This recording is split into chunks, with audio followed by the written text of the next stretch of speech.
Hello YouTube, Rizzati17 here, but you can just call me Travis, and welcome back to another edition of Up Next on the Shelf, the series where we take a look at what's up next on the shelf. So yeah, happy Halloween. Hope everyone's having a great Halloween, a spooky, scary Halloween. Mine's been pretty good. So yeah, we're almost done, sort of ish, with A, so let's get to it. Alright, first up, this is the only reason I have by this band. This is Terminal Spirit Disease by At the Gates. If you're not familiar with At the Gates, they're a fairly prominent and influential melodic death metal band out of Sweden. This is actually the only album I've ever actually listened to by these guys. I picked this up, I don't know, a long time ago. Probably in the early 2000s. And yeah, I've always kind of thought it was okay. It's an EP. This particular edition has a bunch of live shit on it, but I don't listen to that. But yeah, I don't know. It's good, but it's never really made me want to check out the rest of the material. Although I kind of of the understanding that a few other albums that came before this one are you know, like I said, pretty influential within the melodic death metal genre. And, you know, I probably should check them out, but, I just never have. So, yeah, this came out like 94, Peaceful. Yeah, not too much to really say about it. I re-listened to it again yesterday. Still didn't do really a whole lot for me. I think it's good, but it, you know, it doesn't really grab me. But, yeah, At the Gates, Terminal Spirit Disease. Oh, and this album cover's, like, really terrible. I'm not even sure what the hell's going on. Like, it's like a hand.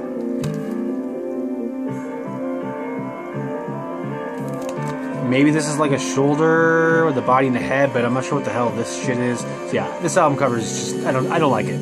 Personally, I don't like it. Alright, next up, quite a few from the same artist. The artist is Atreyu. If you're not familiar with the band Atreyu, they are a metalcore band out of California, I believe. Back when I was first really getting into metalcore, there was a guy in one of my classes. I overheard him talking about Atreyu, and I didn't know what they sounded like, but the band name Atreyu, I think, is a marvelous band name. If you're not familiar with that name, it is the name of a character in a movie called The Never-Ending Story. So yeah, anyway, I wanted to check that band out. Found out they were, you know, actually metalcore, which was the genre that I was like super into at the time. So it was like a match made in heaven. So yeah, the first album I picked up with them was The Curse. My particular version has like got a bunch of fucking water damage. I'm not even sure how it happened, but so yeah, my liner notes are all fucked up, and I guess they're not. Well, yeah, they're stuck together and stuff. I need to get a new another version of this, but you know, priorities and whatnot. The CD still plays fine, so that's cool. But anyway, yeah, this album, probably one of my all-time favorite metalcore releases, and my favorite easily by Atreyu. I think this is just a really, really great metalcore record. I enjoy the dichotomy of Brandon, the drummer, also doing the clean vocals, and Alex doing the harsh vocals. I always thought that was cool that they had both, and always, you know, it gave me some security in the fact that the only thing that Alex did in the band was did harsh vocals. So I figured as long as Alex was going to be still around in the band was going to continue to probably put out stuff that I liked, you know, because I guess I was assuming that the band might try to get weaker. But yeah, anyway, like I said, great metalcore album. Tons of songs in here I like. Bleeding Mascara is awesome. Right Side of the Bed, This Flesh of Tomb, The Crimson, The Remembrance Ballad, Course Eating, Demonology and Heartache, Five Vicodin and Shout with Claire. I mean, this album, just if you like metalcore and you, for whatever reason, never looked into The Curse by Atreyu, highly recommended by me. Just a great album. So yeah, I picked this album up and immediately became obsessed with the band, and you know, I bought everything that I could find at the time, which was 2 albums. One is this one, the full-length album that came out before The Curse, which is called Suicide Notes and Butterfly Kisses. This one's pretty good too. I don't like it as much as The Curse, but certainly is a very, very solid record. Is this one? Yeah, both of these are released on Victory Records. This is actually limited to 25,000. Oh no! Which I don't know why even listed if it's 25,000. I don't know. Anyway, this album's solid too. Again, not as good as The Cursed for me, but I do like it. You can kind of see the band. They're really setting themselves up for the quality album that came after that, which was The Curse. But yeah, other great songs on here. Deanne the Arsonist, Tulips Are Better, Vampire's Lament, Lip Gloss in Black. Yeah, just a solid metalcore release. And if you've never listened to this one but checked out the rest of the material, definitely check it out. And then also I picked up, this is like an EP that came out before Suicide Notes and Butterfly Kisses. This is called Fractures in the Facade of Your Porcelain Beauty. It has 5 tracks on it. Let's see. I think 2 of them, 2 of which ended up on Suicide Notes. So yeah, obviously this was a good precursor to the full-length album, as some of the songs are shared. But again, just some solid metalcore stuff. I think production probably hinders this release compared to the other ones. But it's still pretty cool, solid stuff. So if you like metalcore, you probably like it. And then after that, the only album I bought of theirs that came after The Curse was the full-length album that came after that, which was A Death Grip on Yesterday. I like this one not as much as The Curse, but I do actually like this one better than Suicide Notes and Butterfly Kisses. I think they're doing a lot of the same stuff that they were doing on The Curse, the solid the solid production quality, I think, which was notable on The Curse, I think is still around here. So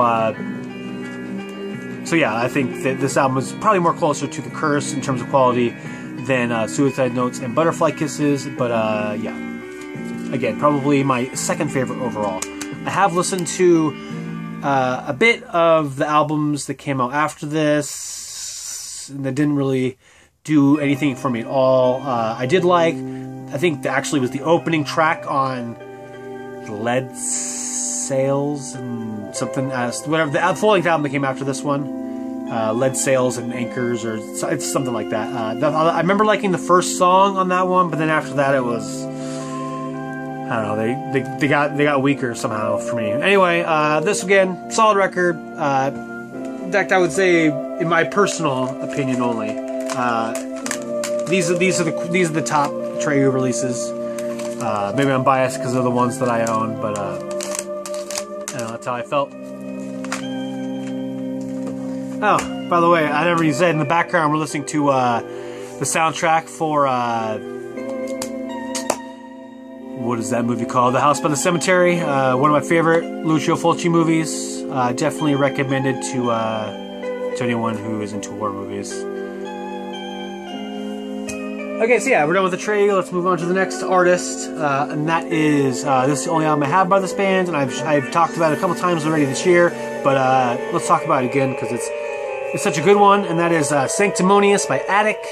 If you're not familiar with this band, it is a traditional heavy metal band out of Germany that is certainly trying to sound like King Diamond with the falsetto vocals and all, and they do a really damn good job of it.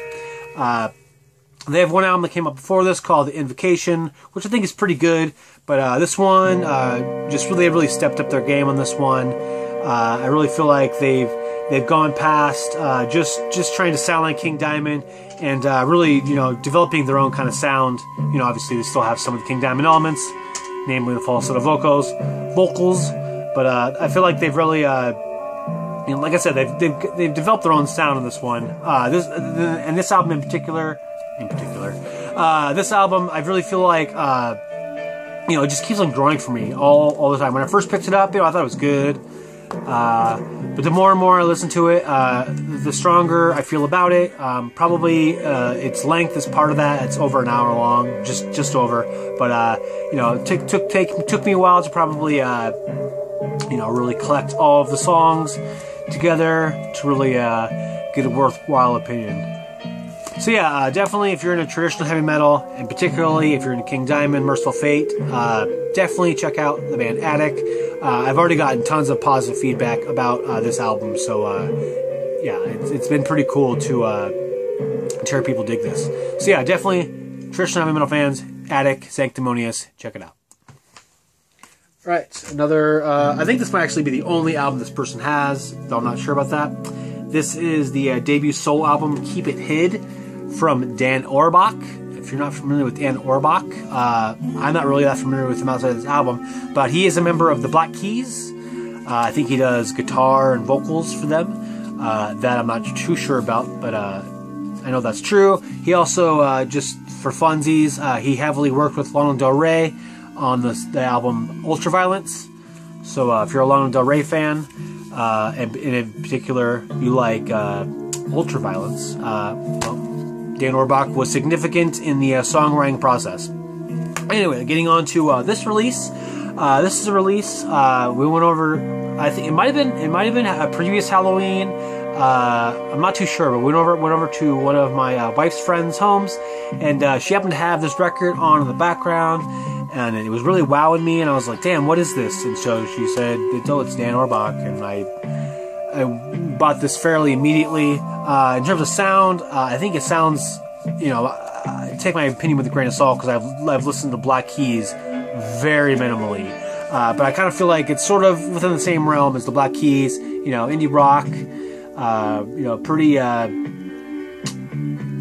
soulful vocals, we'll say. You know, guitar heavy, which is what I like about it. Well, we got 14 songs on here. A couple of them are covers.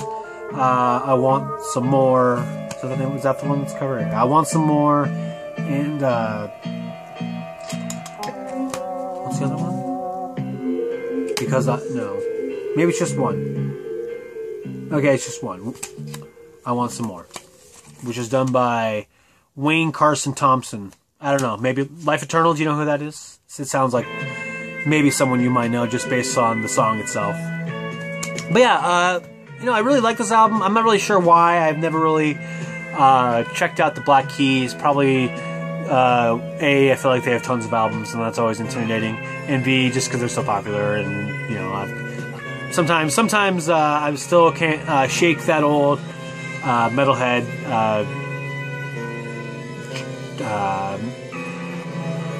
I'm not even sure what you call it. Personality flaw that you know, when stuff gets popular, sort of like it less. You know, you know, I obviously do a very good job of avoiding that, generally speaking, but sometimes it still creeps in. But anyway, I really like this record a lot. If you are into indie rock, definitely check this out. I guess probably if you're Black Keys fans, definitely check it out if you've never listened to this.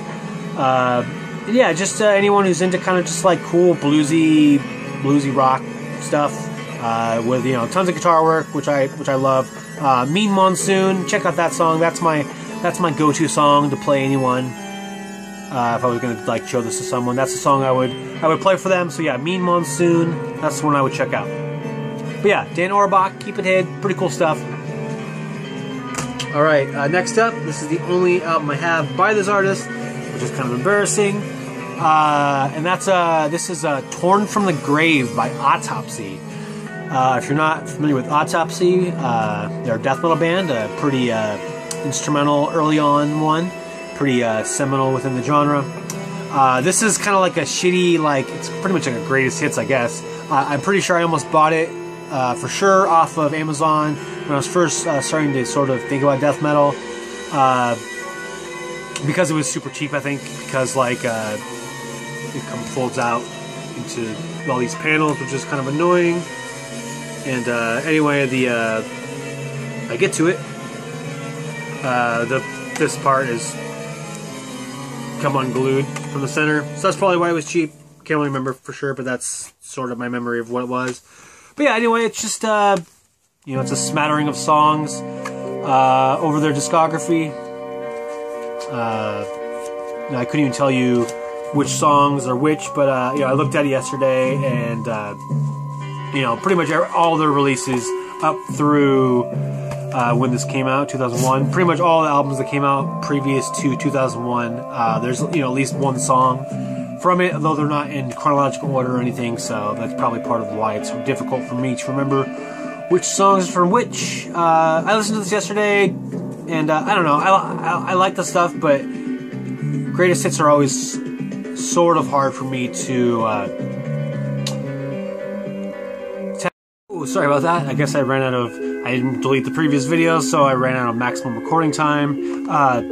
Since the video stopped, I took the time to walk over and grab the House by the Cemetery soundtrack, just because, why not? Obviously it's got the Italian title on the front there, but yeah, cool stuff, cool movie, definitely check it out. Pretty sure it was a video nasty. Alright, back to Autopsy. Like I said, greatest hits. I'm not really sure where I was on it. But yeah, you know, I listened to it, it's good. I definitely need to, you know, try a full-length album so I can get a better grasp of the band. But yeah, Torn from the Grave, Autopsy. I don't know.